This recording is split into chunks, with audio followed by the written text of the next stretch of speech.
So everyone just keeps saying, you just need to find yourself again. You just need to find yourself again. But what if the truth is that you never had the space to even be yourself in the first place? And that's what no one talks about, especially when you're a parent. And even more so when you're raising a child with disabilities or complex needs. So today, let's talk about that, okay? Hey, don't forget to like, subscribe, and share this with all your friends out there who you feel would benefit from this. For a very long time, I believed that to be a good woman or to be a good mother, I had to do it all. That's how I was conditioned. That's my culture. So I had the invisible picture in my head of the ideal woman, the virtuous woman. And she was supposed to be responsible, selfless, strong. She never rested, she never complained, and never dropped a single ball. So juggling multiple balls in the air, spinning multiple plates on a hamster wheel. And so I agree. I wore an invisible cape, and I agree, I accept it, and I want to say it out loud. So I became the scheduler, the advocate, the nurse, the coordinator, the therapist, the keeper of all things, trying to be everything for everybody, trying to do everything for everybody. And I was constantly giving, pouring out of myself, constantly managing. But inside, I was silently unraveling. Because the truth was that I wasn't just exhausted, but I was disconnected with my true self, my true identity of who I am.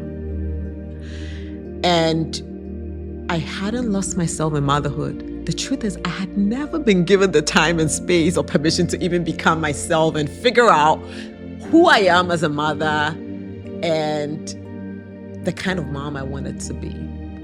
I just knew that I had to serve, but I didn't even know how to feel.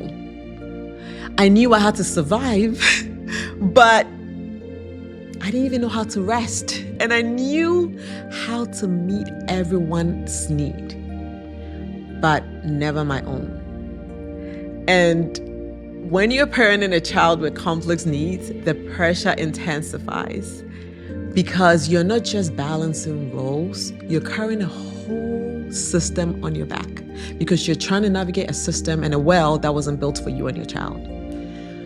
And so it's easy to disappear behind your caregiving. But here's the truth that no one told me, and maybe no one has told you as a caregiver and a parent of a child with complex needs. You're allowed to be more than what you do for everybody. You're allowed to be more than your role. And there is nothing wrong with that. And for me, I'll say that my turning point came when I stopped asking myself, how can I be better for everyone else? And I started asking myself, who am I? And what do I want? What brings me joy? What makes me happy?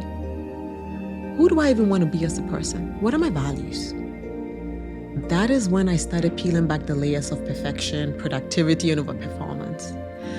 And I realized that I had no idea what I valued, what brought me joy, or what I even wanted my life to feel like as a mom, because I was just busy trying to match up to a picture that the culture and the conditioning had told me to be.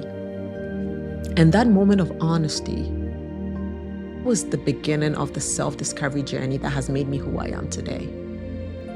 And so I believe that you deserve that also, not just to function based on what you've been told you should be, but also to encounter that moment of honesty where you start to ask yourself, who am I and what's important to me? Self-discovery. It's not a luxury, it's actually a lifeline. So the truth of the matter is, having your values and being connected with your values and having a vision is very important. Because when you don't know your values, it's easy to just be consumed by obligation and just doing, because that's what you're supposed to do. And when you don't have a sense of vision, it's easy to burn out in reaction mode because you're just busy putting out fires and busy matching up to what a culture is telling you to do. And you don't even have a plan in place of what you're trying to build. But when you do that inner work, where you start to ask yourself, what do I believe in as a person? what kind of parent do I even want to be? What kind of human do I want to be beyond my role as a parent? You stop living someone else's story or someone else's picture of what they've painted for you, and you start shaping your own. You stop surviving and you start becoming. So today, if you feel like a stranger in your own story, if you feel like you're running on empty and wondering where you went in the process of caregiving and in the process of being a parent, then I want you to know that you're not broken, you're just awakening. And you don't have to do it alone. And that is why I created the Parent Forge, because at the Parent Forge, we hold space for identity and healing and vision.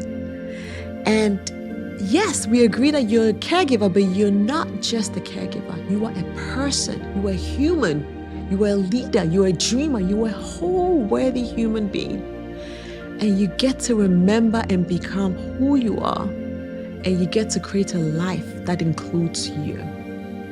Because you were never meant to carry this all alone by yourself.